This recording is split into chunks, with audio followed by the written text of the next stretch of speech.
कर दो। Good morning class. देखो कल हमने इन कॉन्स्टिट्यूशन ऑफ इंडिया ये वाला चैप्टर शुरू किया था, इसका बेसिक हमने पढ़ लिया था। आज हम उसके बाद की आगे की बात करेंगे, डिटेल्ड स्टडी करेंगे। देखो हम पढ़ रहे थे जो फीचर्स हैं अपने इंडियन कॉन्स्टिट्यूशन के, वो तो उनमें से हमने पहला फीचर पढ़ लिया था, the biggest constitution of world. देखो वर्ल्ड का सबसे बड़ा कॉन्स्टिट्यूशन कौन सी कंट्री का है? इंडिया का है। रिटन कॉन्स्टिट्यूशन सबसे बड़ा इंडिया का। देखो सेकंड फीचर, देखो सेकंड फीचर हमने पढ़ा था फेडरल कैरेक्टर। देखो फेडरल कैरेक्टर क्या होता है?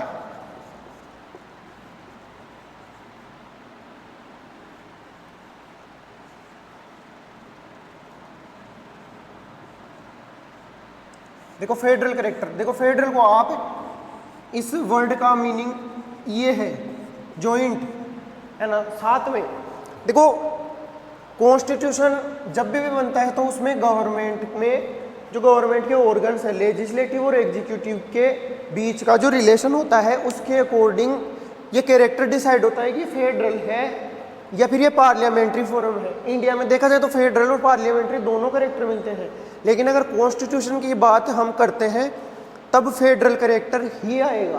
क्योंकि देखो फेडरल कैरेक्टर में होता क्या है, हमने पढ़ा था कि पावर डिस्ट्रीब्यूशन होता है। पावर डिस्ट्रीब्यूशन ये क्या होता है? देखो बात ऐसी है, पावर डिस्ट्रीब्यूशन क्या होता है फेडरल कैरेक्टर में, मेन बात है क्या? गवर्नमेंट के दो पार्ट बनते हैं इसमें, सेंट्रल गवर्नमेंट अलग रहेगी और स्टेट गवर्नमेंट अलग रहेगी। देखो मान लेते हैं सेंट्रल या यूनियन बोल सकते हैं उसको।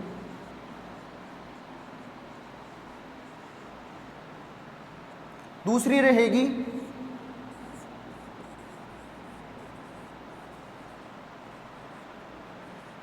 State government. तो देखो इन दोनों के बीच में वर्क डिसाइड कर दिए जाते हैं। कॉन्स्टिट्यूशन में खुद में ही ऐसा डेफिनेशन दे दी जाती है कौन से वर्क कौन करेगा, किसके ऊपर कौन रूल बनाएगा।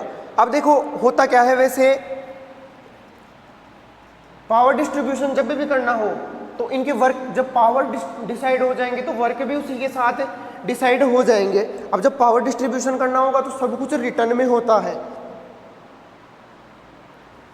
अब इसके लिए करते क्या है कि ये किया क्या जाए, इसके लिए बना दी जाती है लिस्ट ऑफ पावर्स।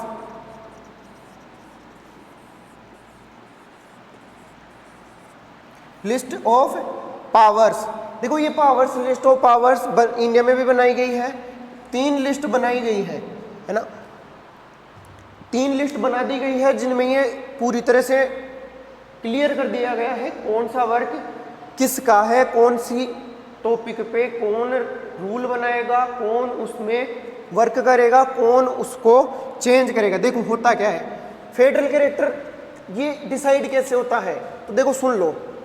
एग्जीक्यूटिव और लेजिस्लेटिव जो गवर्नमेंट के 3 पार्ट होते हैं, 3 ऑर्गन्स होते हैं। थर्ड होता है जुडिशियरी, इसमें सारे कोर्ट वगैरह आते हैं। एग्जीक्यूटिव जो रूल्स बनाती है और लेजिस्लेटिव जो उन रूल्स को इंप्लीमेंट करती है। तो इन दोनों के बीच में जो इन दोनों का जो रिलेशन बनता है उसके अकॉर्डिंग ये कैरेक्टर डिसाइड होता है। अब फेडरल कैरेक्टर का एक तो साइन ये है कि इस कंट्री का जो कॉन्स्टिट्यूशन है वो फेडरल है या नहीं है। देखो ज़्यादातर में यूनियन कैरेक्टर दिखाया जाता है, जो ज़्यादातर पावर होते हैं वो यूनियन गवर्नमेंट के पास होते हैं, सेंट्रल गवर्नमेंट के पास होते हैं। इंडिया में ऐसा नहीं है। हालांकि इंडिया में यूनियन गवर्नमेंट को ज़्यादा पावरफुल बनाया गया है, लेकिन उसके साथ ही साथ सेंट्रल गवर्नमेंट और स्टेट गवर्नमेंट दोनों के पावर्स वर्क डिसाइड कर दिए गए हैं। अब ये 3 जो लिस्ट बनाई गई है एक बार आप वो देख लो। देखो फर्स्ट लिस्ट कौन सी बनाई गई है? State list. फर्स्ट लिस्ट है सेंट्रल गवर्नमेंट की यूनियन लिस्ट। देखो यूनियन सेंट्रल एक ही बात है।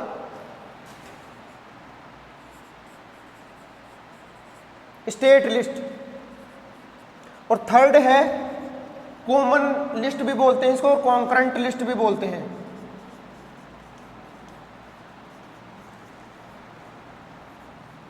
देखो इनमें कितने टॉपिक हैं, इतने टॉपिक, इनमें इतने सब्जेक्ट बताए गए हैं। देखो यूनियन लिस्ट में 100 सब्जेक्ट्स हैं, है ना। एट प्रेजेंट की बात है, कितने सब्जेक्ट हैं 100। और स्टेट लिस्ट में कितने टॉपिक हैं 61। कॉन्करेंट लिस्ट में कितने हैं 52। तो देखो जो टॉपिक यूनियन लिस्ट में है उसके ऊपर रूल बनाने का पावर किसके पास चला गया, वो पूरा का पूरा पावर चला जाएगा यूनियन लिस्ट के ऊपर बनाने का सेंट्रल गवर्नमेंट के पास। Union central. अब देखो स्टेट में तो इसके नाम में ही क्लियर है, स्टेट लिस्ट में जितने भी रूल होंगे, टॉपिक होंगे, उनके ऊपर रूल कौन बनाएगा, वर्क कौन करेगा, इंप्लीमेंट कौन करेगा, स्टेट गवर्नमेंट। कॉन्क्यूरेंट लिस्ट, देखो इस लिस्ट में 52 सब्जेक्ट हैं, उनके ऊपर रूल बनाने का काम किसका रहेगा, पावर किसका रहेगा। तो देखो इसके ऊपर स्टेट गवर्नमेंट और सेंट्रल गवर्नमेंट दोनों ही रूल बना सकती है, लेकिन फिर भी जैसा कि मैंने कहा स्टेट गवर्नमेंट से ज़्यादा पावरफुल सेंट्रल गवर्नमेंट को बनाया गया है। इसलिए जो थर्ड वाली लिस्ट है इसको कॉमन लिस्ट इसलिए बोला जाता है क्योंकि कॉमन है, दोनों इसके ऊपर इक्वल पावर नहीं रखते वैसे, लेकिन इक्वल रूल्स बना सकते हैं। लेकिन अगर एक ही टॉपिक के ऊपर स्टेट गवर्नमेंट और सेंट्रल गवर्नमेंट दोनों रूल बनाती है, तब उसमें किसका रूल माना जाए, किसका रूल एप्लीकेबल होगा, कौन राइट होगा। तो देखो इसमें यूनियन सेंट्रल गवर्नमेंट का जो बनाया हुआ रूल है वो ही इसमें एप्लीकेबल होगा। देखो सेकंड क्लियर। फेडरल कैरेक्टर क्या होता है, जॉइंट कैरेक्टर भी बोल सकते हो। इंडिया का जो कॉन्स्टिट्यूशन है वो स्टेट और सेंट्रल गवर्नमेंट के लिए अलग अलग पावर्स वर्क डिसाइड कर देता है। मान लेते हैं जेल हो गया, चलो मान लेते हैं पुलिस हो गया। देखो ये टॉपिक ये है स्टेट लिस्ट में, इसके ऊपर रूल बनाएगा कौन, इसके ऊपर बनाएगा सेंट्रल गवर्नमेंट नहीं बनाएगी, इसके ऊपर बनाएगी स्टेट गवर्नमेंट। कौन रूल बना सकता है, ठीक है। अब मान लेते हैं लोकल सेल्फ गवर्नमेंट हो गया जिसमें पंचायत राज आता है, नगर पालिकाएं आती हैं। अगर उसकी बात करें तो वो भी स्टेट लिस्ट में ही है, तो स्टेट गवर्नमेंट बनाएगी। लेकिन बात आ जाती है आर्मी की, बात कर लेते हैं। देखो पुलिस तो स्टेट में है, लेकिन आर्मी कौन से लिस्ट में है, ठीक है। तो अब यूनियन लिस्ट में तो इसके ऊपर स्टेट गवर्नमेंट रूल नहीं बना सकती, कौन बनाएगी, यूनियन गवर्नमेंट या सेंट्रल गवर्नमेंट, ठीक है। अब देखो दो फीचर हमने पढ़ लिए थे, अब हम थर्ड वाला फीचर पढ़ेंगे। देखो सिंगल सिटीजनशिप। देखो एक बात जो कॉमन थिंग है वो क्या है, जहां भी फेडरल गवर्नमेंट होती है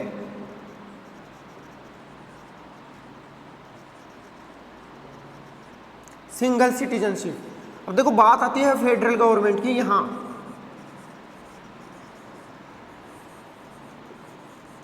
देखो जहां पर भी फेडरल गवर्नमेंट होती है या फिर कॉन्स्टिट्यूशन में फेडरल कैरेक्टर मिलता है तो उसमें डुअल सिटीजनशिप होती है। जैसे कि यूएसए में, यूनाइटेड स्टेट्स ऑफ अमेरिका में क्या होता है, इसमें डुअल सिटीजनशिप है।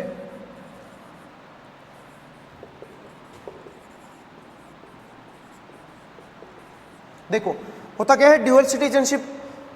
सिटीजन ये क्या होता है, देखो कोई पर्सन किस कंट्री का रहने वाला है, किस कंट्री में जो फैसिलिटी मिलती है उसको उस सिटीजनशिप के कॉन्स्टिट्यूशन के अंडर वो सारे के सारे सिटीजनशिप डिसाइड करती है।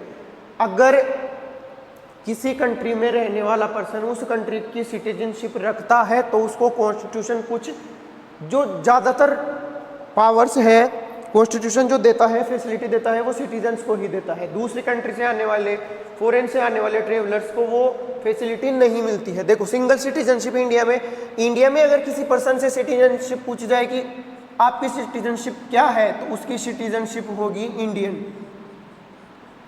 लेकिन अगर अमेरिका में किसी पर्सन से सिटीजनशिप पूछी जाए तो उसकी 2 सिटीजनशिप होगी। क्या सिटीजनशिप कौन कौन सी होगी, वो एक तो होगी स्टेट की कि वो कौन से स्टेट में रहता है, दूसरी होगी नेशन की लेकिन इंडिया में ओनली नेशन की ही सिटीजनशिप होगी, ठीक है। इंडिया में एक ही सिटीजनशिप। अब देखो ये डुअल सिटीजनशिप इसलिए नहीं रखी गई, जब कॉन्स्टिट्यूएंट असेंबली में बात चल रही थी, जब अपना कॉन्स्टिट्यूशन बन रहा था, तब कि सिटीजनशिप रखी कैसे जाए, सिंगल रखे कि डुअल रखे। कॉन्स्टिट्यूशन तो फेडरल कैरेक्टर जैसा बना लिया, तो उन्होंने डुअल नहीं रखी। क्यों नहीं रखी? क्योंकि उस टाइम पर इंडिया ऑलरेडी 3 टुकड़ों में टूट चुका था। जो आज का जो पाकिस्तान और बांग्लादेश है, उस टाइम का ईस्ट पाकिस्तान वेस्ट पाकिस्तान दोनों बन चुके थे। तो जस्ट उसी टाइम पे इंडिया टूटा ही था, इंडिया के टुकड़े हुए ही थे। इस वजह से इंडिया की जो कॉन्स्टिट्यूएंट असेंबली थी उसमें इस बात पे बहुत लंबी डिबेट चली। उन्होंने डिसाइड किया कि हो सकता है अगर हम किसी को ड्यूअल सिटीजनशिप दें, कल को हो सकता है कोई स्टेट की सिटीजनशिप दे देते हैं, तो कोई स्टेट की सिटीजनशिप वाले लोग ग्रुप बनाए और ये बात रखें, अपनी डिमांड रखें कि हमें हमारी अलग कंट्री चाहिए, क्योंकि हम तो एक स्टेट में रहते हैं और हमारी तो सिटीजनशिप भी अलग है, हमारी लैंग्वेज भी अलग है और हमारा तो कल्चर भी अलग है। तो ऐसी सिचुएशन नहीं आए, ऐसी डिमांड नहीं आए, इसलिए क्या किया गया, सिटीजनशिप ड्यूअल की बजाय सिंगल रखी गई। देखो फायदा ये है, लोगों को ये यूनाइट करता है, एक जगह जोड़ने का काम करता है। अलग अलग उनमें अगर कहीं भी बात आए कि कंट्री के बाहर कहीं अगर इंडिया के लोग मिले, तो ऐसा नहीं हो कि वो ये बताए कि मैं उस स्टेट का रहने वाला हूँ। सीधी बात होती है कि मैं तो इंडियन हूँ बस। देखो third, parliamentary form of government. देखो ये क्या होती है,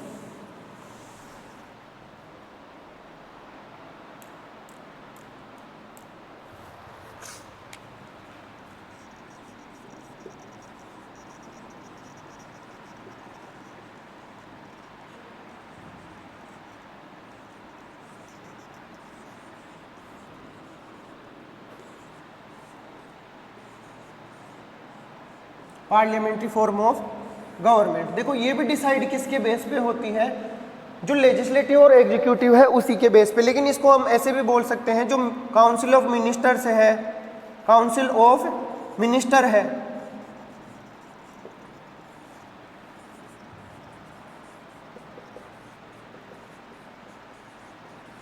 या फिर इसको हम ऐसे भी बोल सकते हैं कि जो कैबिनेट है उसके, और अब इसको रूल बनाने का काम करती है, तो ये लेजिस्लेटिव है। लेकिन इसी का कुछ पार्ट एग्जीक्यूटिव में भी आएगा।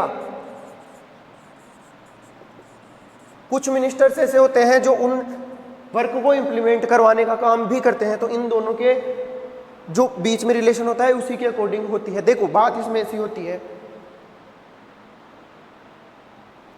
इसमें ऐसा होता है कि देखो ये जो काउंसिल ऑफ मिनिस्टर है इसको थोड़ा अलग रखो, ये जो कैबिनेट है ये क्या है पहले ये समझ लो। देखो जो सेंट्रल गवर्नमेंट है उसमें जो गवर्नमेंट के सबसे मोस्ट पावरफुल मिनिस्टर्स होते हैं उनको ये दर्जा दिया जाता है। सेंट्रल गवर्नमेंट में कैबिनेट मिनिस्टर का दर्जा दिया जाता है। 3 टाइप के मिनिस्टर होते हैं, जिसमें सबसे पावरफुल मिनिस्टर यही होते हैं। बाकी के सब जितने भी मिनिस्टर होते हैं वो इनके अंडर काम वर्क करते हैं। ये डिपार्टमेंट, इंपॉर्टेंट डिपार्टमेंट होते हैं, उनके हेड होते हैं। मान लेते हैं फाइनेंस डिपार्टमेंट है ना, या फिर डिफेंस हो गया, तो ये दोनों डिपार्टमेंट हैं, ये मोस्ट इंपॉर्टेंट डिपार्टमेंट है। देखो फाइनेंसिंग पूरा नेशन है, मनी के ऊपर इकोनॉमिक जो सिस्टम चलता है उसको मेंटेन करने का काम इसका। डिफेंस जो बाहर की जो अदर कंट्रीज हैं, नेबर कंट्री हैं, पड़ोस में जो कंट्रियां हैं उनसे जो रिलेशन बनते हैं, डिफेंस कैसे करना है, अगर अटैक वगैरह होता है तो उसको टालना कैसे है, वो डिफेंस। इन डिपार्टमेंट के जो हेड होंगे तो वो हेड क्या होंगे, वो होंगे कैबिनेट मिनिस्टर। उसके अंडर और मिनिस्टर्स को रखा जाता है जो उनके साथ साथ काम करते हैं। अब ये बहुत बड़ा डिपार्टमेंट हो गया, उस डिपार्टमेंट में बहुत से ऐसा है नहीं कि जो हेड है वो अकेला वर्क करे, इसलिए बाकी के जो मिनिस्टर्स हैं वो इनके अंडर वर्क करते हैं। अब देखो बात आती है ये जो कैबिनेट है ना, अगर ये कैबिनेट लेजिस्लेटिव है, लेकिन ये कैबिनेट आप इसको ऐसे भी बोल सकते हैं ये पार्लियामेंट इसी का तो पार्ट होती है ना। कैसे? देखो, गवर्नमेंट बनानी है, किसी पार्टी को गवर्नमेंट बनानी है, तब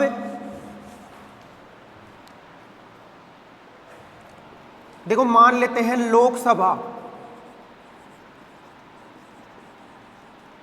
ये पार्लियामेंट का एक हाउस है। इस हाउस में जिस पार्टी को मेजोरिटी मिलती है, इतने मेंबर जिस पार्टी के होते हैं, वो अपना प्राइम मिनिस्टर बनाती है, गवर्नमेंट बनाती है। मान लेते हैं एक पार्टी है एक्स, इस पार्टी ने अपना पीएम भी बना लिया, काउंसिल ऑफ मिनिस्टर भी बना ली, तो ये वर्क कर रहे हैं। अब इस काउंसिल ऑफ मिनिस्टर में जितने भी मिनिस्टर होंगे वो वर्क करेंगे, पीएम वर्क करेगा। तो देखो ये वर्क कर रहे हैं, उसकी जिम्मेदारी किसकी होगी? उनको इनकी मनमर्जी कंट्रोल कौन कर सकता है? तो देखो ये जो लोकसभा है ना, बात यही आती है कि ये मिनिस्टर बने कैसे? ये पीएम है तो इसका बेस क्या है? क्योंकि ये इस पार्टी का ही तो मेंबर है ना, जिसने लोकसभा में सीटें मेजोरिटी से ज़्यादा लेके आए हैं, वो मेजोरिटी इनके पास है। तो ये लोकसभा है ना, ये अकाउंटेबल कैबिनेट, कौन? कैबिनेट है ना, ये अकाउंटेबल होती है किसके? जिम्मेदार होती है किसके? ये होती है लोकसभा की। अब देखो अगर ये वर्क गलत करते हैं, कोई करप्शन करना शुरू कर देते हैं, तो इनको रोकने का काम किसका है फिर? तो लोकसभा इनसे क्वेश्चन पूछ सकती है, नो कॉन्फिडेंस मोशन भी ला सकती है। नो कॉन्फिडेंस मोशन अगर कोई वर्क करता है कोई मिनिस्टर, तो उसके अगेंस्ट ये एक बिल आता है जो ये बताता है कि जो वर्क आप कर रहे हो वो कॉन्स्टिट्यूशन के अकॉर्डिंग नहीं है, आपको इस गलत वर्क करने के कारण ये पोस्ट छोड़नी पड़ेगी। तो देखो ये क्वेश्चन भी पूछ सकते हैं। देखो मिनिस्टर तो मान लेते हैं कि इस पार्टी के पास इतने ही मिनिस्टर हैं, लोकसभा में मिनिस्टर कितने? 552, इनमें से इतने ही है, तो बाकी के जो मेंबर्स हैं वो इससे क्वेश्चन भी पूछ सकते हैं। अगर ये कोई गलत बिल लेके आते हैं तो उसको रोकने की कोशिश भी कर सकते हैं। तो एक तरह से देखा जाए तो कंट्रोल कौन करता है? कैबिनेट को, ये पूरी लोकसभा। जबकि ये कैबिनेट के मिनिस्टर से ज़्यादातर लोकसभा के ही मेंबर होते हैं। देखो कैबिनेट में लोकसभा राज्यसभा दोनों के मेंबर्स हो सकते हैं। मिनिस्टर किसी को बनना है तो ऐसा कोई बाउंडेशन नहीं है कि लोकसभा से ही वो मिनिस्टर होंगे, राज्यसभा से नहीं हो सकते। वो मेंबर किसी भी हाउस के हो सकते हैं, लेकिन उनको कंट्रोल कौन कर सकती है? लोकसभा। कैसे? वोटिंग करवा देगी, वोटिंग में अगर इतने वोट नहीं मिलते उसको तो फिर उसकी गवर्नमेंट चली जाएगी। तो ये जो अगर ये सिस्टम होता है कि कैबिनेट अगर लोकसभा में अकाउंटेबल होती है, जिम्मेदार होती है अपने वर्क के लिए, तो उसको पार्लियामेंट्री फॉर्म ऑफ गवर्नमेंट कहते हैं। ठीक है, देखो इसके बाद पार्लियामेंट्री फॉर्म ऑफ गवर्नमेंट हमने पढ़ लिया।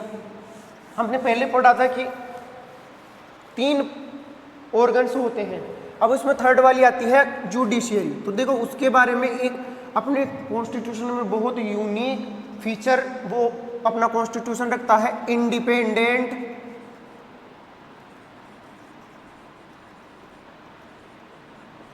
जुडिशियरी।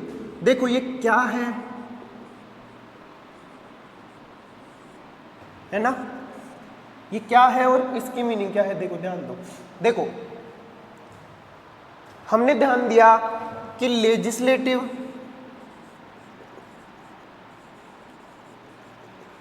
तीनों जो ऑर्गन्स हैं उनकी बात है, ये अलग वर्क कर रहा है। एग्जीक्यूटिव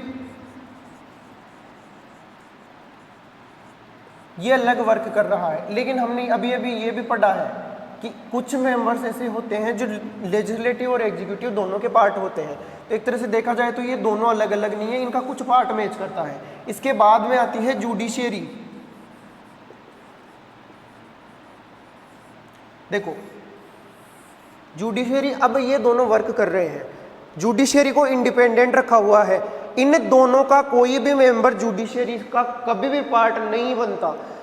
इन दोनों का कहीं पर भी इससे कोई लिंक डायरेक्ट वे में नहीं होता, ना इनडायरेक्ट वे में होता है। ये दोनों जो पार्ट हैं, दोनों जो ऑर्गन्स हैं, ऐसा कभी नहीं हो सकता कि ये जुडिशियरी के ऊपर प्रेशर डाल पाएं है ना, ऐसा। अब ये क्यों किया गया? देखो जुडिशरी का वर्क क्या है, ये दोनों मिलके जो वर्क लॉ बना रहे हैं और उसको इम्प्लीमेंट कर रहे हैं, अगर उसमें कोई भी रॉन्ग वे उनको दिखता है, गलत तरीका दिखता है, तो जुडिशरी का वर्क क्या है? जुडिशरी का वर्क है इन दोनों को कंट्रोल कर लेना। उस वर्क को देखो, कॉन्स्टिट्यूशन की डेफिनेशन, डिफाइनिंग ऑफ कॉन्स्टिट्यूशन, ये वर्क है किसका? ये जुडिशरी का ही है। कॉन्स्टिट्यूशन में जो रूल्स बनाए हैं, लॉ बनाए हैं, अगर उनकी डेफिनेशन नहीं हो पा रही है, कोई ऐसी जगह है जहाँ पे वो साफ समझ में नहीं आ रहा है कि क्या किया जाए, ये रूल कहता क्या है, तो उसको डिफाइन करने का वर्क भी जुडिशरी का। Judiciary means supreme court, high court और उनके अंदर काम करने वाले जितने भी कोर्ट है ना, सबऑर्डिनेट कोर्ट, उनकी बात है। तो अब अगर ये दोनों मान लेते हैं जुडिशरी अलग है, लेकिन ये लेजिस्लेटिव ने कोई लॉ बनाया और ये मनमर्जी से ही बना दिया, ये गलत है ये लॉ, लेकिन एग्जीक्यूटिव में इसी का कुछ हिस्सा वर्क करता है, ये इसके ऊपर प्रेशर डाल के इसको इम्प्लीमेंट भी करवा लेते हैं, पास कर लिया, इम्प्लीमेंट करवा लिया, उसको रोकने का काम किसका? जुडिशरी का। अब इसको इंडिपेंडेंट बनाना जरूरी क्यों था? हो सकता था इनके जैसे कुछ पार्टीज का मैच करवा लेते हैं, कुछ लोग जो इनका लेजिस्लेटिव में वर्क करते हैं वो एग्जीक्यूटिव में भी कर रहे हैं, वैसे ही कुछ इसमें भी कर लेते हैं। तो इसको इंडिपेंडेंट रखा क्यों? देखो इसको इंडिपेंडेंट रखा इसलिए था कि ये जो अगर कोई लॉ गलत बनता है तो ये दोनों मिलके उसको प्रेशराइज नहीं कर पाए, जुडिशरी को प्रेशर नहीं डाल पाए कि नहीं आप तो ये जो लॉ है ये ठीक है और इसको चलने दो। डेफिनेट जब उस लॉ को डिफाइन करेगी जुडिशरी, उस टाइम पर क्या होगा वो बताएगी कि ये लॉ गलत है। तो देखो आपको पता होना चाहिए जो सुप्रीम कोर्ट ऑफ इंडिया है वो रिव्यू भी कर सकता है, रिव्यू कर सकता है किसका? लॉज का। किस क्या रिव्यू मीन्स क्या? वो दोबारा डिफाइन कर सकता है किसी भी पार्लियामेंट ने जो लॉ बनाया है उसको, और वो बता सकता है कि ये गलत है, उसको जीरो कर सकता है, डिसोल्व कर सकता है, कॉन्स्टिट्यूशन से उस लॉ को हटा भी सकता है। तब इसलिए जुडिशरी को इन दोनों से अलग रख के इंडिपेंडेंट बनाया है। ये किसी के ऊपर डिपेंडेंट नहीं है, दोनों के दोनों पर ही। ना पार्लियामेंट इसके ऊपर कोई इंटरफेयर करती है, ना उसमें कोई एग्जीक्यूटिव का कोई ऑफिसर इसमें इंटरफेयर करता है, ना स्टेट गवर्नमेंट इसमें इंटरफेयर करती है। ठीक है, अब देखो इसको बनाया कैसे गया है कि इंडिपेंडेंट है कैसे, कैसे बता सकते हैं हम? भाई बेस तो होना चाहिए ना, कि जिस बेस से हम ये बता पाए कि हाँ ये तो इंडिपेंडेंट है। देखो जो कोर्ट है उनके जो जजेस हैं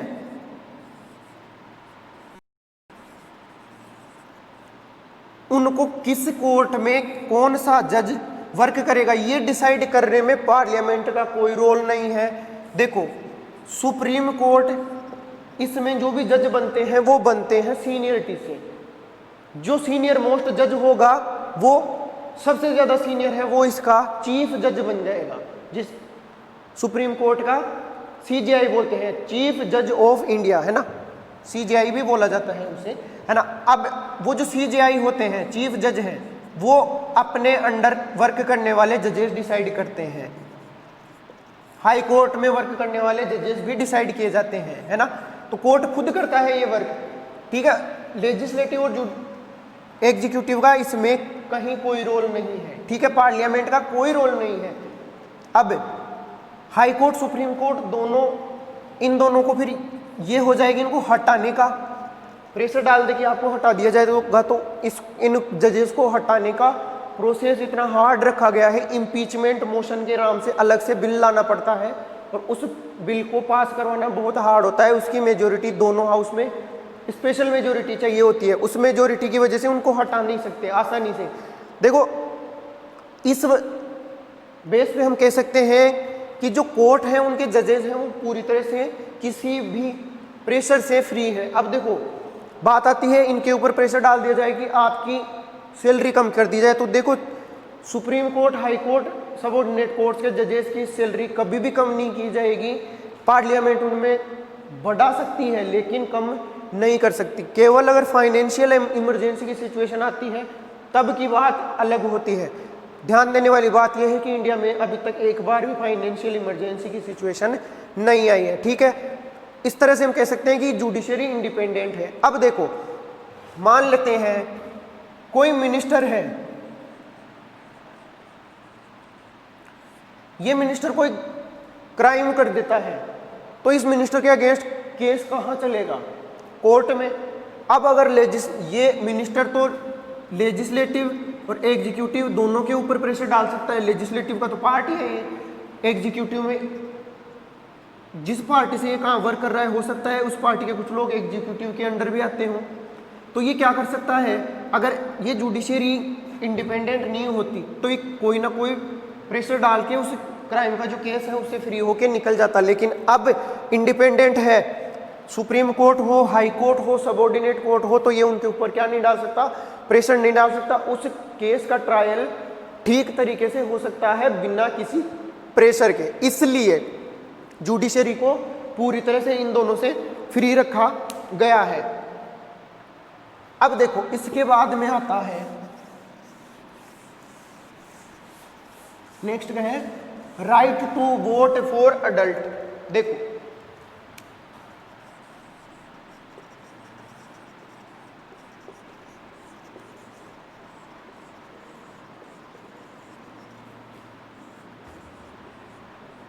ये क्या होता है? देखो, right to vote for adults. देखो, इंडिया बहुत बड़ी कंट्री है, डेमोक्रेटिक कंट्री है। इंडिया में ऐसा नहीं है कि जो कोई किंग होगा उसका बेटा जो प्रिंस है वो आगे फिर जाके वो किंग बन जाएगा, ऐसा नहीं है। यहाँ इलेक्शन होता है, इलेक्शन में जो पार्ट लेते हैं, जो लोग इलेक्शन में पार्ट लेते हैं, उन्हीं लोगों को बाद में जीतते हैं, वो पार्लियामेंट के मेंबर बनते हैं। और उसमें बेस क्या रखा गया, उस इलेक्शन का बेस क्या है? देखो, इलेक्शन तो होगा, अब उस इलेक्शन में पार्ट कौन लेगा? मेंबर बनाने हैं। तो देखो, जो सिटीजन ऑफ इंडिया है, इंडिया में रहने वाले लोग हैं, कौन से लोग है ना, कौन से लोग 18 ईयर्स से ऊपर के, जिस भी पर्सन ने 18 ईयर्स की एज कंप्लीट कर ली है, वो सारे के सारे इलेक्शन में पार्ट ले सकते हैं। एमएलए का इलेक्शन हो, मेंबर ऑफ लेजिस्लेटिव असेंबली, देखो ये स्टेट गवर्नमेंट के लेवल पे होता है। फिर एमपी, देखो मेंबर ऑफ पार्लियामेंट बोला जाता है इन्हें, मेंबर ऑफ पार्लियामेंट। जो लोकसभा और राज्यसभा के मेंबर होते हैं उन्हें मेंबर ऑफ पार्लियामेंट कहा जाता है। जो विधानसभा के मेंबर होते हैं उन्हें मेंबर ऑफ लेजिस्लेटिव असेंबली, दूसरे वर्ड में एमएलए बोला जाता है, ठीक है। या फिर लोकल सेल्फ गवर्नमेंट, जिसमें देखो इसमें पंचायतें भी आएंगी,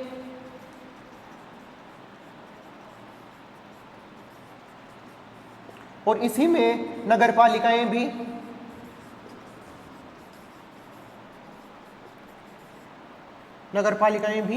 आएंगी। देखो, local self government, local government जो इससे बनती है ना, पंच सरपंच, वार्ड मेंबर, वार्ड पार्षद वगैरह होते हैं ना, वो इसमें आते हैं। तो देखो, इसके इन सारे इलेक्शंस में कौन पार्ट ले सकता है? कोई अलग बेस नहीं रखा, सिर्फ एक बेस कि आप 18 ईयर्स की एज कंप्लीट होनी चाहिए, ठीक है।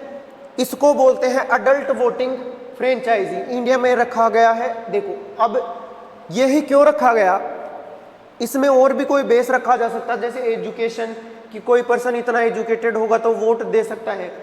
वर्ल्ड की कुछ कंट्री में के कुछ पार्ट ऐसे हैं जिनमें एजुकेशन भी एक बेस है, लेकिन इंडिया में ऐसा नहीं रखा गया, क्योंकि जब इंडिया का कॉन्स्टिट्यूशन बना था तब उन्होंने सोचा कि 18 ईयर्स का पर्सन सोच समझ सकता है, कंपेयर कर सकता है कि कौन सा पर्सन ठीक है ना, और वो उसको वोट दे सकता है। इसमें किसी भी बेस पे किसी भी पर्सन में डिफरेंस नहीं किया गया है, कॉन्स्टिट्यूशन कोई डिफरेंस नहीं कर सकता।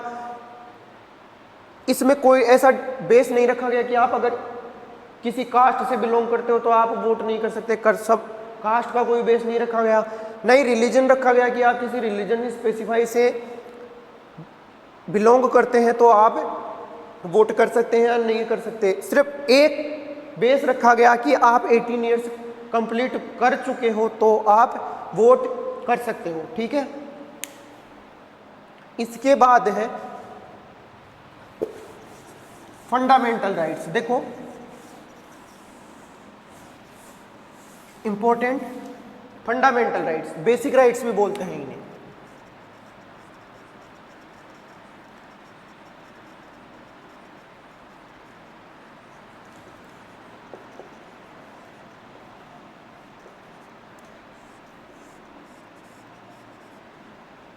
बात ऐसी है, इनको बेसिक राइट भी बोल सकते हैं। देखो इनको फंडामेंटल या फिर बेसिक राइट क्यों बोलते हैं। सबसे पहले USA, United states of America में वहाँ के सिटीजन्स को फंडामेंटल राइट्स दिए गए थे। इसके बाद में यूके, इंग्लैंड, फ्रांस, यहाँ के लोग इन फंडामेंटल राइट्स के बारे में अवेयर हुए थे। देखो अपने इंडिया में क्या बात है,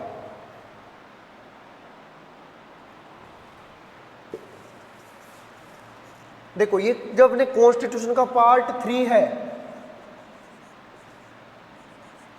ध्यान रखना पार्ट 3, ठीक है। आर्टिकल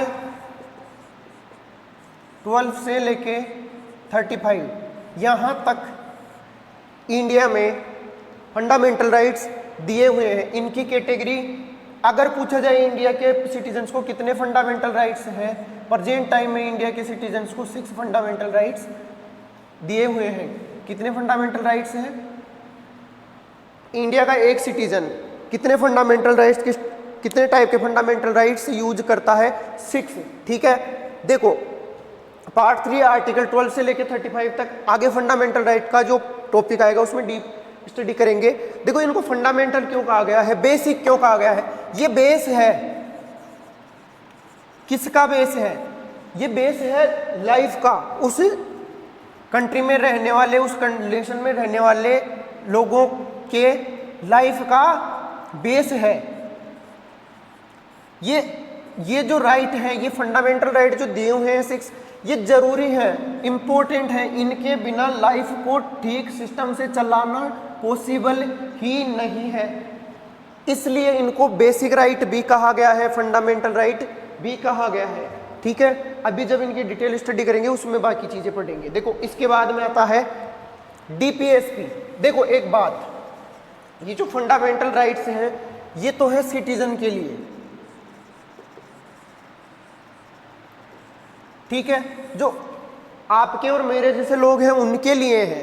अब बात आती है क्या, अब देखो बात आती है ये सिटीजन्स को तो दे दिया, और एक तरह से देखा जाए तो ये डायरेक्शंस भी होते हैं, क्योंकि अगर कोई भी रूल बनेगा, लॉ बनेगा कि कोई अपनी लाइफ को किस तरह से जीना चाहे तो फंडामेंटल राइट्स उसको एक डायरेक्शन देते हैं कि आप ऐसा करो, आपकी लाइफ ये फंडामेंटल राइट्स के अकॉर्डिंग चलेगी, ठीक है।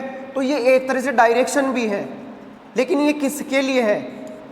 ये है सिटीजन के लिए, ठीक है। डायरेक्शंस फॉर सिटीजन्स भी बोल सकते हो आप इनको। एक वैसे आप इनको देखोगे तो ये डायरेक्शन नहीं होते, ये बाउंडेशन है, गवर्नमेंट के ऊपर बाउंडेशन होती है। अब बात आती है कि ये तो सिटीजन्स के लिए तो बात हो गई फंडामेंटल राइट्स की, लेकिन क्या कॉन्स्टिट्यूशन गवर्नमेंट के बारे में भी कुछ कहता है? क्या गवर्नमेंट को भी कुछ पावर देता है? तो देखो उसके लिए दिया है डायरेक्टिव प्रिंसिपल्स ऑफ स्टेट। देखो यहां स्टेट लिखा हुआ है, स्टेट की मीनिंग आपको नेशन लेनी है। पूरे नेशन के जितने भी लोग हैं उनके लिए। देखो स्टेट पॉलिसी, ठीक है। बात क्या है? Directive principles of state policy. देखो बात यह है डायरेक्टिव, डायरेक्शन है। प्रिंसिपल्स क्या है? प्रिंसिपल मींस ये एक तरह से देखा जाए तो डायरेक्शन है, प्रिंसिपल है, आदर्श है ये किसके लिए? स्टेट पॉलिसी, कोई भी स्टेट की पॉलिसी। देखो स्टेट की मीनिंग आपको नेशन लेनी है, नेशन की पॉलिसी के लिए। देखो नेशन की पॉलिसी डिसाइड करता कौन है? गवर्नमेंट।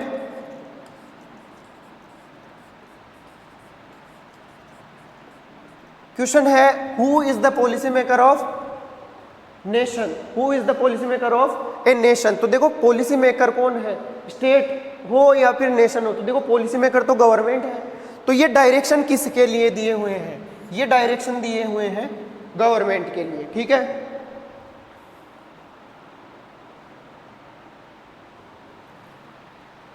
अब इनको शॉर्ट में देखो, फंडामेंटल राइट्स सिटीजन्स के लिए थे, ये किसके लिए है? गवर्नमेंट के लिए। तो देखो एक बात आती है, फंडामेंटल राइट्स, अगर आपका कोई फंडामेंटल राइट है, अगर उस फंडामेंटल राइट को रोका जा रहा है, आपको वो नहीं मिल रहा, तब आप उसको उस मामले में कोर्ट जा सकते हो। लेकिन ये जो directive principle of state policy है, इसको डीपीएसपी बोला जाता है शॉर्ट में, ठीक है। लेकिन इसके लिए आप कोर्ट नहीं जा सकते। देखो ये डायरेक्शन है गवर्नमेंट के लिए, गवर्नमेंट अपनी पॉलिसी बना रही है, तो ऐसा पॉसिबल नहीं है कि सारे के सारे डीपीएसपी में जितने पॉइंट लिखे हुए हैं गवर्नमेंट वो सारे के सारे पॉइंट क्लियर कर ही पाए, वो सारे के सारे इंक्लूड कर ही पाए। अब ऐसी सिचुएशन में क्या होगा? देखो सिचुएशन बनेगी क्या? डीपीएसपी गवर्नमेंट के लिए और सिटीजन के लिए, दोनों के लिए क्लियर। अब इसके बाद नेक्स्ट बात आती है कि क्या इंडिया का जो कॉन्स्टिट्यूशन है क्या वो यूनिक है, क्या उसके कोई सोर्स है या नहीं है? तो देखो लास्ट का पॉइंट, देखो हम पढ़ रहे थे फीचर्स ऑफ कॉन्स्टिट्यूशन, उसमें लास्ट का पॉइंट है वेरियस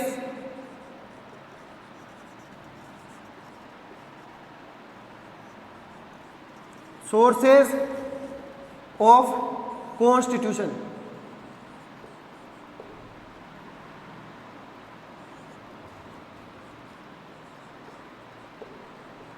ठीक है, देखो कॉन्स्टिट्यूशन है ना, इंडिया का कॉन्स्टिट्यूशन देखा जाए तो कुछ चीजें यूनिक है इसमें, लेकिन हमने पढ़ा है कि जब जो कॉन्स्टिट्यूएंट असेंबली बनी थी, उस असेंबली में बहुत से एडवोकेट थे, लॉयर्स थे।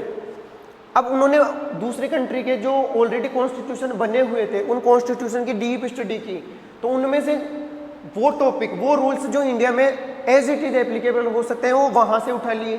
कुछ ऐसे थे जिनको एज इट इज नहीं उठाया, उनमें कुछ चेंजेस कर दिए। कुछ ऐसे थे जो किसी भी कॉन्स्टिट्यूशन में नहीं लिखे हुए हैं, लेकिन वो सिस्टम है वो इंडियन कॉन्स्टिट्यूशन में है। तो देखो इंडिया का कॉन्स्टिट्यूशन यूनिक नहीं है, इसके बहुत से सोर्सेज हैं, अदर कंट्रीज से इसमें बहुत से पॉइंट है वो उठा के लिए गए हैं, ठीक है। हमने फंडामेंटल राइट्स अभी पढ़े, फंडामेंटल राइट्स ये हमने कहाँ से लिए? ये हमने ले लिए यूएसए से, ठीक है। इसके बाद में हमने डीपीएसपी पढ़ा भी, directive principle for state policy, ये हमने आयरलैंड से ले लिए, ठीक है। ऐसे ऐसे देखो पूरी की पूरा जो सिस्टम है ना वो अलग अलग जगह से लिया हुआ है। कुछ पोस्ट ऐसी है वो अलग अलग कंट्री से ली हुई है, उनके बारे में जब हम जैसे प्रेसिडेंट पढ़ेंगे तो तब हम देखेंगे प्रेसिडेंट की पोस्ट कहाँ से ली है, उसका इलेक्शन का जो मेथड है वो कहाँ से लिया हुआ है, ठीक है। तो जो लास्ट पॉइंट था वो क्या था? फीचर्स का लास्ट पॉइंट क्या था? Various sources of constitution.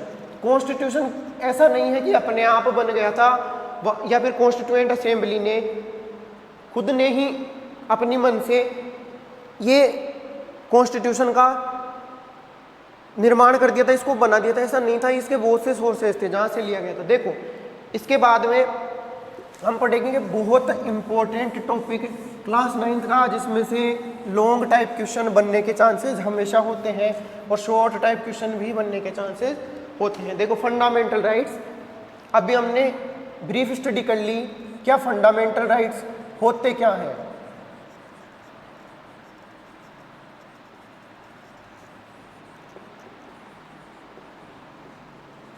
देखो फंडामेंटल राइट्स पार्ट, देखो इंडिया के कॉन्स्टिट्यूशन के कितने पार्ट? 22, ठीक है। शेड्यूल्स कितनी 8 थी +4, अभी कितनी है 12, ठीक है। अब इन ये जो पार्ट है ना 22, इसमें से जो थर्ड पार्ट है वो क्या बताता है, किसके बारे में है, उसमें क्या डिफाइन किया हुआ है, उसमें दिए हुए हैं फंडामेंटल राइट्स, ठीक है।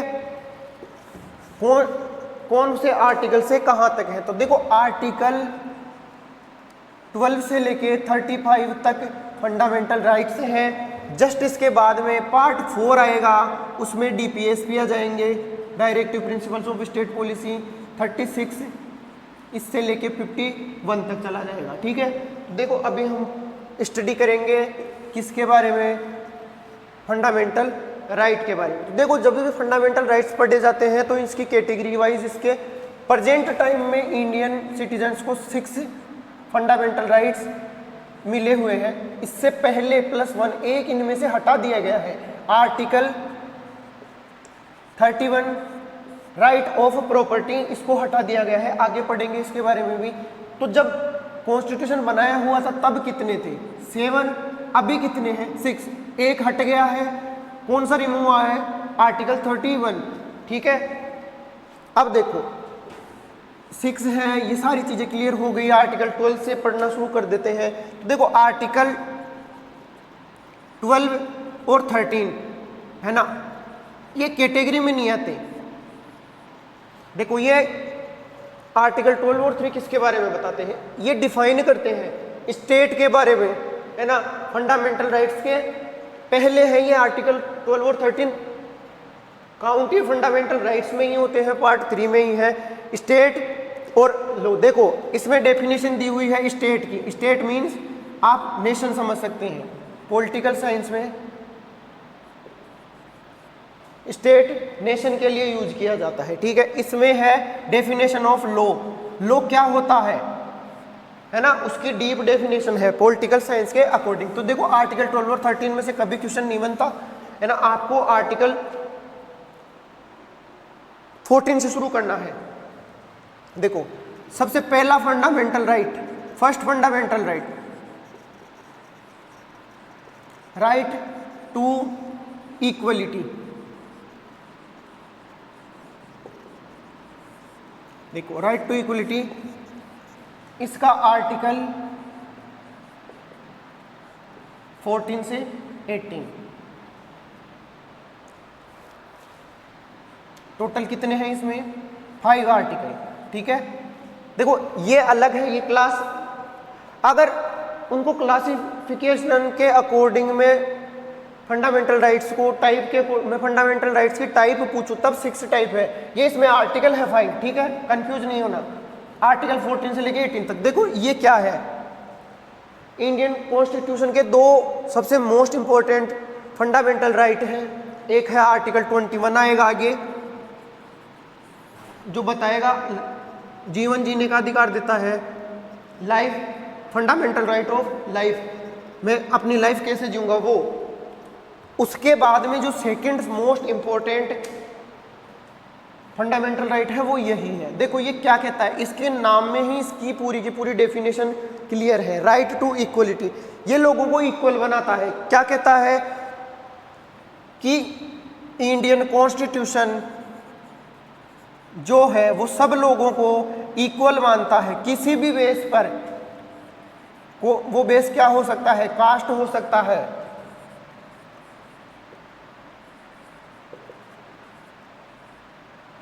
रिलीजन हो सकता है, बर्थ प्लेस हो सकता है,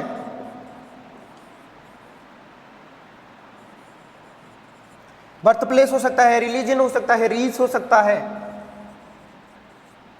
इसके बेस पर कभी भी किन्हीं जो सिटीजन्स हैं, कौन सिटीजन्स, उनमें कोई भी डिफरेंस नहीं किया जाएगा, ठीक है। क्या कहता है, इंडिया का जो कॉन्स्टिट्यूशन है उसका पहला fundamental right, right to equality, इसके नाम में ही सारी बात क्लियर है। ये लोगों को इक्वल मानता है। देखो हम कह सकते हैं ये वो फंडामेंटल राइट है जो सभी लोगों को इक्वल अपॉर्चुनिटी देता है ना। तो इसमें ये बताया हुआ है कोई भी गवर्नमेंट ऐसी कोई पॉलिसी नहीं बनाएगी, है ना, कोई रूल ऐसा नहीं बनाएगी जिससे लोगों के बीच डिस्क्रिमिनेशन होता हो, उनमें आप कोई फर्क कर सकते हो। पॉलिसी ऐसी होनी चाहिए जो सभी के लिए इक्वल होगी। ऐसा नहीं हो किसी एक कास्ट के लिए अलग पॉलिसी बना दी, किसी एक रिलीजन के लिए अलग पॉलिसी बना दी, है ना।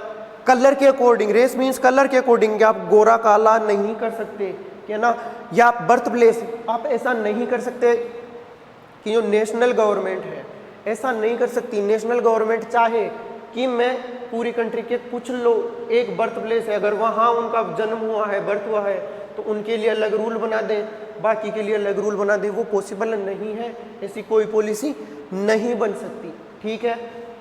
साथ ही साथ इसमें जो कास्ट लिखा हुआ है इसके ऊपर ध्यान दो। कास्ट के अकॉर्डिंग अगर कोई भी कहीं पर भी किसी भी पर्सन के फंडामेंटल राइट्स वोलेट होते हैं, उन राइट उस पर्सन को वो फंडामेंटल राइट्स नहीं मिल रहे हैं, तब उस पर्सन को पूरी तरह से ये फ्रीडम है कि वो सुप्रीम कोर्ट जा सकता है। कास्ट और रिलीजन के बेस पे उनमें कोई डिफरेंस नहीं हो सकता, ठीक है।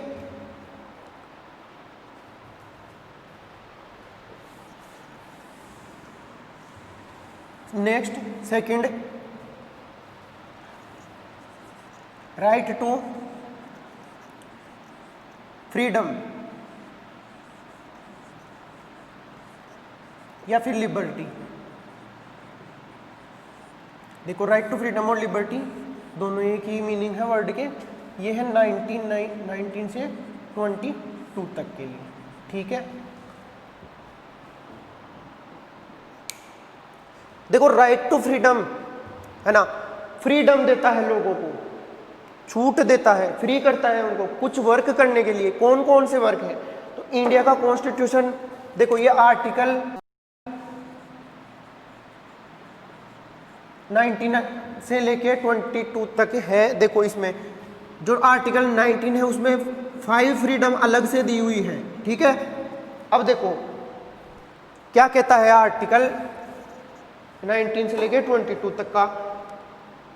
ये कहता है आप कहीं पर भी पूरी कंट्री में कहीं भी, है ना, घूम सकते हो, आ जा सकते हो। आपको ऐसा नहीं है कि किसी कंट्री के किसी एक पार्ट में आने से जाने से रोका जा सकता है। आप अपने व्यूज बता सकते हो, एक्सप्रेस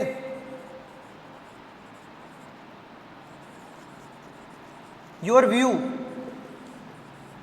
आप किसी भी पॉइंट पर, किसी भी टॉपिक पर अपनी बात रख सकते हो, एक्सप्रेस कर सकते हो।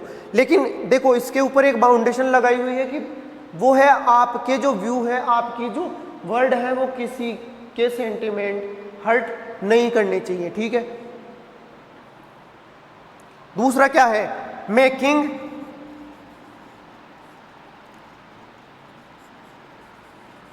Of organisation. देखो आप कोई भी ऑर्गेनाइजेशन बना सकते हो, कोई भी ग्रुप आप चाहें तो बना सकते हैं, ठीक है, किसी भी बेस पे बना सकते हैं। लेकिन इसमें एक ही बाउंडेशन है, आप इसमें वॉयलेंस नहीं करोगे। आपका ग्रुप जो है वो वॉयलेंस नहीं फैलाएगा, हथियार नहीं रखेगा, आर्म्स नहीं होने चाहिए, है ना। इसके बाद है meeting, peaceful meeting.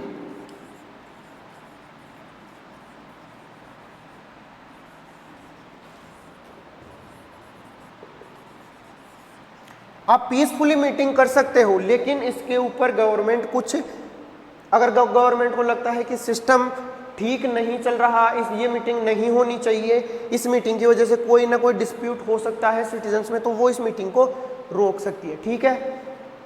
Making of organisation, organisation बना सकते हो। ऑर्गेनाइजेशन मीन्स आप कोई भी ग्रुप बना सकते हो किसी भी नाम से, किसी भी वर्क के लिए, ठीक है। मूवमेंट कर सकते हो आप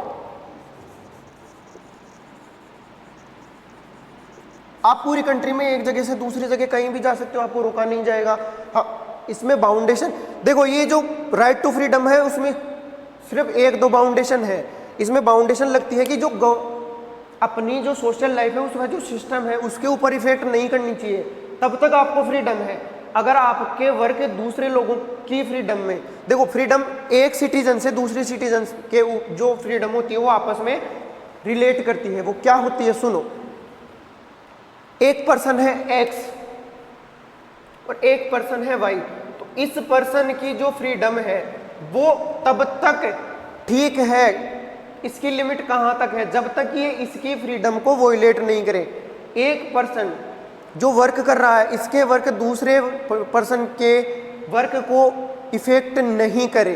देखो मान लेते हैं एक हॉस्टल है जिसमें बहुत से पढ़ने वाले बच्चे रहते हैं, तो देखो ये उनका फंडामेंटल राइट है, उनको फ्रीडम है कि वो उसमें रह के पढ़ सकते हैं, कोई नहीं रोकेगा उनको। उसके पास में कोई पर्सन जोर जोर से गाने बजाना चाहता है तो ये उसकी भी फ्रीडम है कि वो गाने बजा सकता है, रोक नहीं सकते उसको। लेकिन बात यहाँ ये आती है कि मान लेते हैं कि एक्स है ना, ये चाहता है, शोर मचा रहा है, ये गाने बजा रहा है, और ये वाई है ना, ये पढ़ना चाहता है, तो इसके ऊपर ये सोशल लाइफ को डिस्प्यूट कर रहा है, वोलेट कर रहा है, तो इसके ऊपर ये लगता है क्या, ये इसके ऊपर एक बैरियर लगा दिया जाता है, टाइम फिक्स कर दिया जाता है कि इतने टाइम से इतने टाइम में आप शोर शराबा नहीं कर सकते। तो ये इसकी फ्रीडम है, लेकिन ये इसकी फ्रीडम सामने वाले पर्सन की फ्रीडम को वोलेट नहीं करनी चाहिए, उसकी फ्रीडम को रोकनी नहीं चाहिए। ठीक है, देखो मूवमेंट कर सकते हो, एक्सप्रेस योर व्यू। देखो इसी में प्रेस भी आ जाती है, आप कोई भी मैगजीन, कोई भी न्यूज़पेपर वगैरह प्रिंट कर सकते हो आप, ऐसा नहीं है कि आपको रोका जाएगा, नहीं रोक सकते। मेकिंग ऑफ ऑर्गेनाइजेशन हो सकता है, पीसफुल मीटिंग भी हो सकती है। ठीक है, देखो इसी में आता है सर्विस।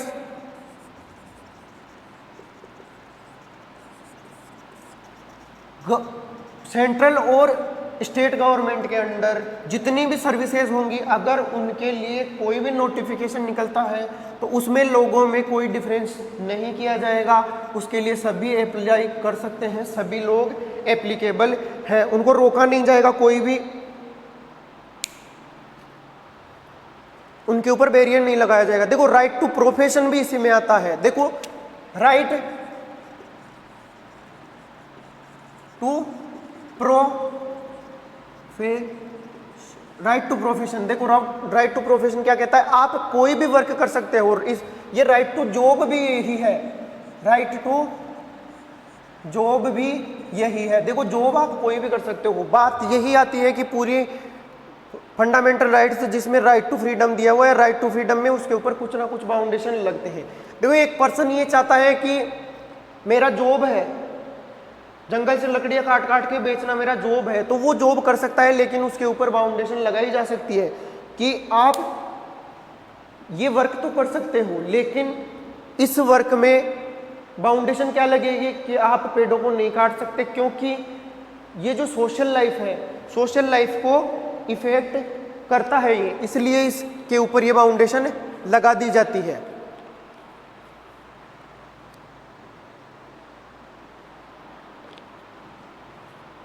ऐसा भी नहीं हो सकता कोई पर्सन कहे कि मैं तो एक दूसरे पर्सन को मारूंगा और फिर उसकी बॉडी के ऑर्गन्स बेचूंगा, पार्ट्स बेचूंगा, ये मेरा जॉब है। पॉसिबल नहीं है, वो सिस्टम को वोलेट कर रहा है, ऐसा सिस्टम पॉसिबल नहीं है। तो देखो 19 से लेकर 22, ठीक है, राइट टू फ्रीडम बता दिया, राइट टू इक्वलिटी मैंने बता दिया। ठीक है, देखो राइट टू फ्रीडम या लिबर्टी, कोई भी प्रोफेशन कर सकते हो, पूरी कंट्री में कहीं भी घूम सकते हो, पीसफुली मीटिंग कर सकते हो, कोई ऑर्गेनाइजेशन बना सकते हो, आप अपने मन की बातें रख सकते हो, बोल सकते हो, लिख सकते हो, कोई प्रॉब्लम वाली बात नहीं है। सर्विस आप जो भी चाहे वो कर सकते हो, जॉब आप जो भी चाहे कर सकते हो। गवर्नमेंट आपके जो लोग होंगे नेशन के, कंट्री के, उनके बीच में कोई भी डिफरेंस नहीं करेगी। ठीक है, अब इसमें आता है एक important article, right to freedom का ही आर्टिकल 21। देखो most important article, most important fundamental right इसको कहा गया है। क्यों कहा गया है? एक ही रीजन है। ये क्या है?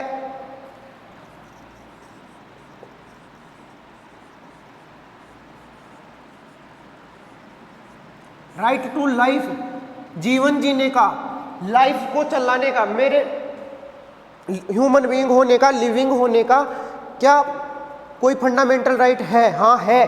तो वो फंडामेंटल राइट यही है, ठीक है। ये आपको जीने का अधिकार देता है।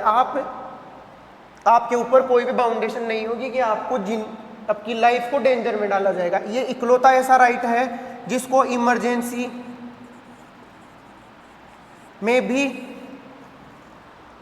रोका नहीं जाता, इसके ऊपर कोई बाउंडेशन नहीं लगती, ठीक है।